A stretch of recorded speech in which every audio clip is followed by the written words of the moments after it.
very, very powerful round of applause from everyone, just to say thank you to you for really taking the opportunity to share with us your insights and really the perspectives and everything that's happened up to now, but also where to from here. It was really insightful. And what I'm going to ask our participants to do is if they can just type any questions that they have using the chat function. And then what we're going to do is once the next speaker is then finished, we will then use an opportunity to have a question and answer discussion with our speakers from the morning, basically. So I'd really encourage you to think of your questions, type them in the chat, or you hold them accordingly so that Ms. Grandcourt and other colleagues can be able to answer the questions. So what's coming on next in the program is really getting more insights, from the South Africa perspective.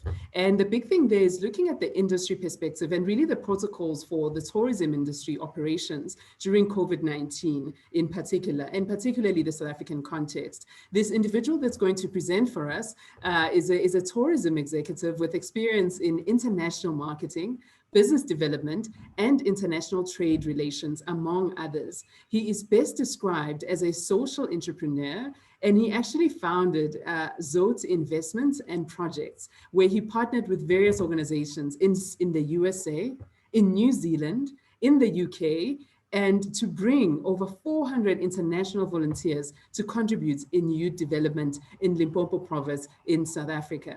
He also previously worked for companies like South African Tourism, Myriad Marketing, Pro Tours, SARS, and also HRG Rennie's Travel, someone really with wide experience. And also in addition, to TBCSA board, this individual is also a board member of the Tourism BBBEE Charter Council, and is also a former board member of the Tourism Grading Council. Ladies and gentlemen, let's please give a warm virtual welcome to the Chief Executive Officer for Tourism Business Council of South Africa, Mr. Tshifhiwa Tshivhengwa. Thank you so much for joining us. We're really looking forward to learning from you. Thank you. Thank you very much, Program Director. Greetings to the Deputy Minister of Tourism, to the DDGs available, the representative of UNWTO. I can see many others that are coming from South Africa, and many others that are coming from within the continent who are passionate about tourism, and other delegates across the world, from Vietnam to Mexico to wherever you may be in the world. Good morning from South Africa, although I do know that it's different time zones across the world. It's my honor and privilege to be with you today. I'm going to talk about the process that we embarked on to ensure that during this pandemic we are able to operate and we are able to welcome guests that are willing to travel, both domestically, coming from domestic markets, and also those that are coming from international markets. So I will give you a brief overview of what is it that we did from the tourism business point of view in South Africa. So the Tourism Business Council of South Africa is an umbrella body that works for the betterment of the tourism private sector.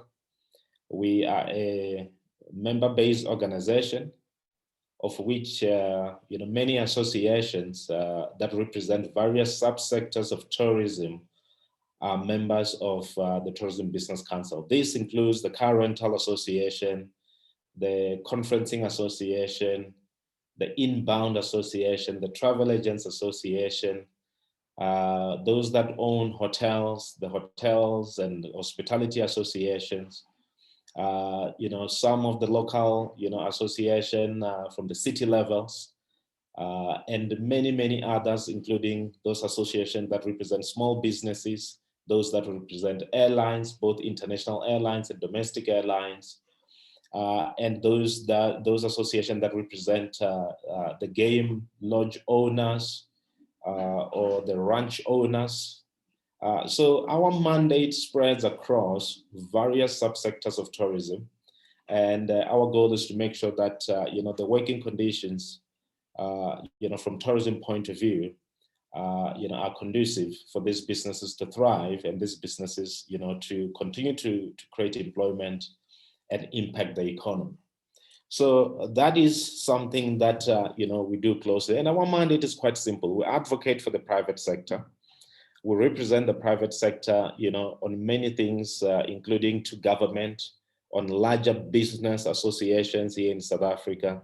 So we represent the needs of business sector in government, in larger business association, and many other formations that are, important in advancing the needs of tourism in South Africa. We all know that tourism is a concurrent function, and it's a function that is that touches multiple departments. It touches the Department of Transport. It touches the Department of Home Affairs, those that are responsible for immigration and border crossings. It touches those that are responsible for aviation. It touches those that are responsible for road, and many other aspects that are critical for tourism to grow. So our job is to make sure that we coordinate the private sector's efforts and ensure that we talk to everyone across the board. Now, last year, this time, here in South Africa, it was the time when we were starting to get people who tested positive for COVID-19. Yes, we did know that this disease, as it has been talked about, that in places like China, it was already on lockdown, and many other places like in Europe, there were lots of panic, and many people were infected. In the USA and many other places across the world. And here in South Africa, we were in the beginning of the pandemic. We did know that it was going to reach our shores, because travel it's natural to human beings, and we move around and we like to explore different parts of the world. And we did get our first case, and then we did get the first cases of community transmission, of which then it translated to lockdown being instituted here in South Africa. This was sometime end of March last year. So it's almost a year since we've been in this. Now, the significance of this is that as a tourism industry, we are dependent on movement of people. And we are dependent on people, going to restaurants, people getting on our vehicles, move around and go to game reserves and go to many other places that they do tourism. And these are the places that they have been looking forward, to come to and looking forward to experiencing. And this is the same for any other country across the world. Same things, happened. Now, we went into the lockdown, and when we went into the lockdown, we thought it was just going to be, a good 3 weeks, and we're going to be coming out of it. We're going to be ready. We're going to be prepared. We're going to put together hospitals and many other things from the government point of view, and we're going to go back to some level of activity. But we were wrong. We didn't go back to the level of activity. And we found ourselves 3 weeks down the line getting into a risk-adjusted approach to this pandemic. And when we go to the risk-adjusted approach, it simply meant that we were in this for a long haul. And being in it for a long haul, it meant that we were not certain when we were going to be opening, how we were going to be opening. No one knew anything about this virus. We were at early stages of trying to figure out what it is, how, the makeup of the virus, how can we deal with it, and so forth and so on. There were many conflicting messages coming from the medical quarters and from the science quarters saying that, this is how this can be dealt with. But nobody knew what to do with it. And same as governments, they didn't know how they were going to respond from, how they were going to respond, based on the information that they were getting. And we were all reliant on science to make sure that, there is some sort of breakthrough, from this point of view. Now, when we went to the risk-adjusted strategy here in South Africa, it meant that, again, long-term view. We had, 5 categories, stage 1 up to stage 5. Stage one is what we are in now. It means that the transmission is low and there are fewer people that are in the hospital, and therefore business activities could happen more freer, although there are still some restrictions.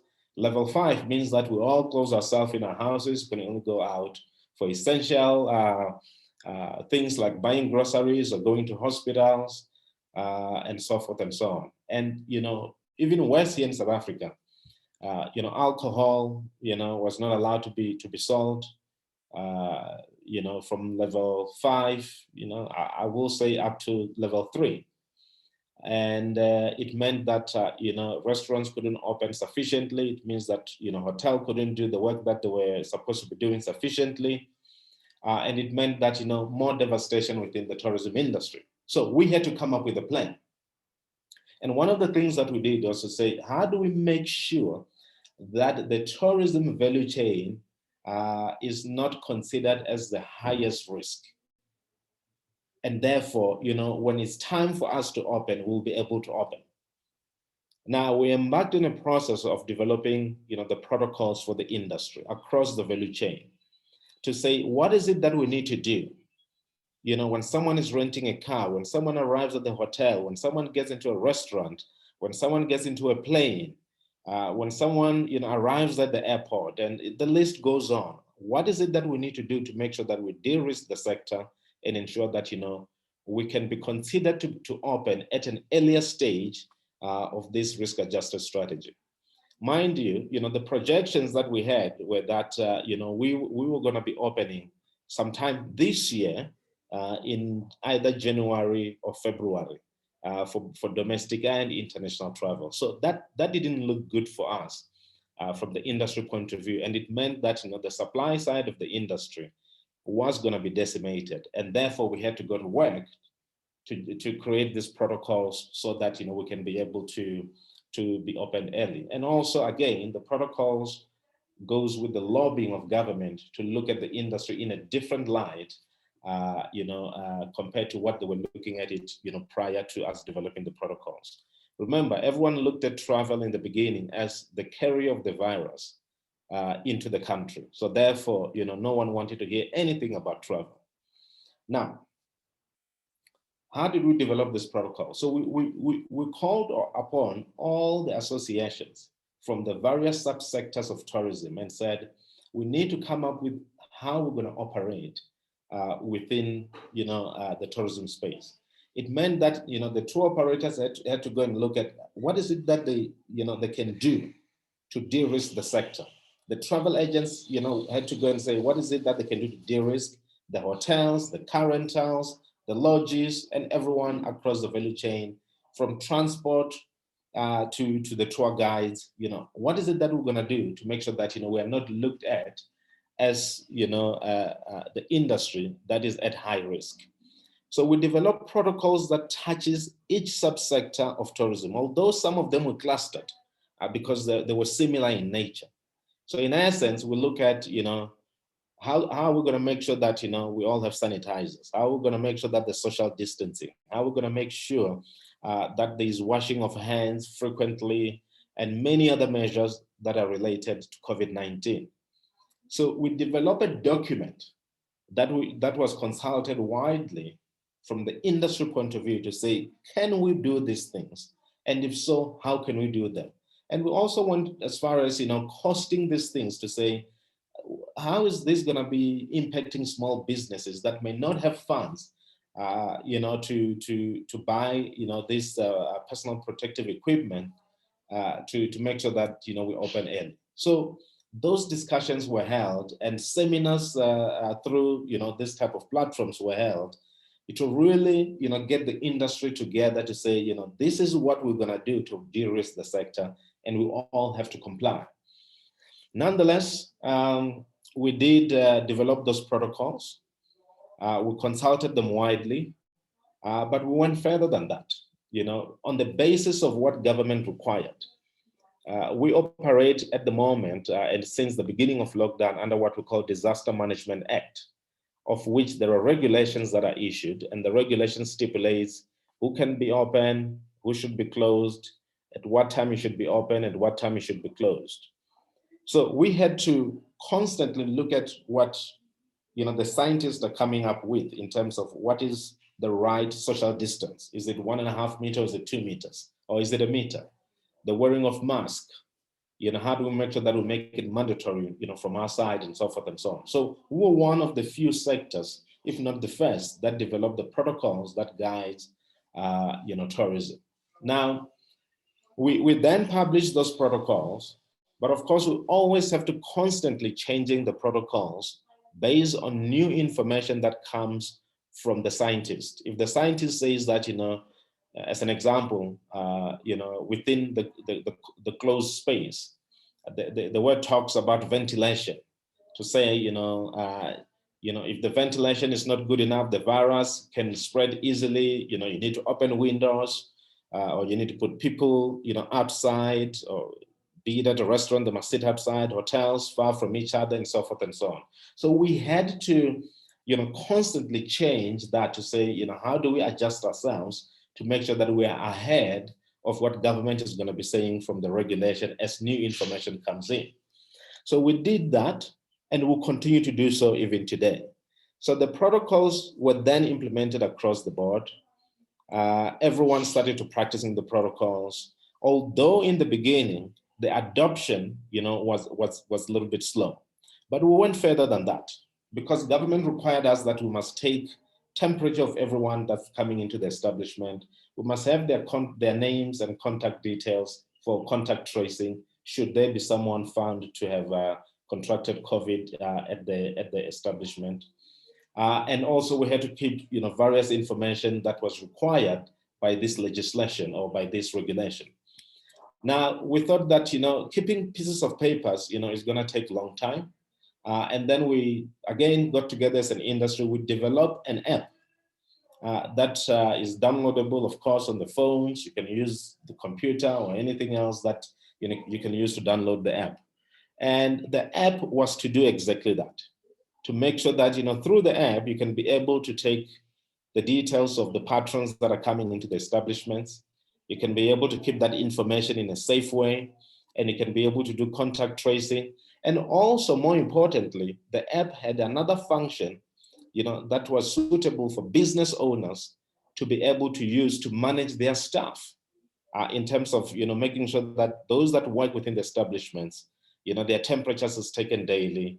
They understand that they have to declare that there's PPE, the cleaning of tables, and so forth and so on. So that app played dual role, making sure that, we take the information of the patrons that come to our establishments, and making sure that, the establishments can use the very same app to manage their staff in terms of, the COVID-19 protocols. So that continues, to be applicable, even today. As we learn more and more, and as we get to understand the difficulties on the ground, especially from the small business side, in terms of understanding what is it that they need to do to comply with COVID-19, we went further. We then said, well, we need to develop an online training that can be used to train by those small establishments that may not have large budgets or the know-how in terms of training their staff on COVID-19 protocols. So, the training program, again, is online, where, a staff can go into the platform, they can do the training. After they do the training, they get a certificate to say that, they have gone through the training, they understand what's going on, and they do understand that, they need to apply what they've been trained on. So that, again, continues, and the training, continue to be adopted by the industry as we, battle COVID-19. From there, we then said that, we need to make sure that what we're doing, it's at a global scale, and it's acceptable globally, and there's a stamp of approval that, those that wants to travel from, our source markets outside of South Africa can be able to trust the destination. We then went to the World Travel and Tourism Organization, WTTC, council, not organization, to say, well, we have developed protocols. We want you to look at them and to tell us if you can give us a stamp of approval. We then sent our document of protocols. It's quite a lengthy document.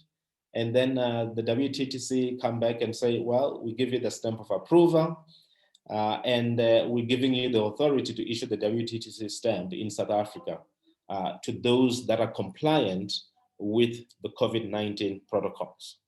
So as we speak now, we have that stamp of approval from WTTC.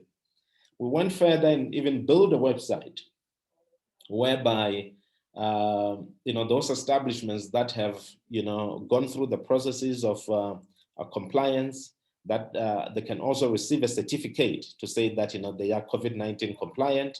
And of course, the biggest part is how do we make sure that they continue to comply with the COVID-19 regulations. And that this is where we are now in terms of how do we make sure that other than the spot checks that we do and places that we visit, now and then, how do we make sure that we scale this up? How do we work together with the Department of Tourism, South African Tourism, to make sure that we scale up and make sure that, we're able to send, an army of young people to do spot checks and make sure that, there is compliance across the board.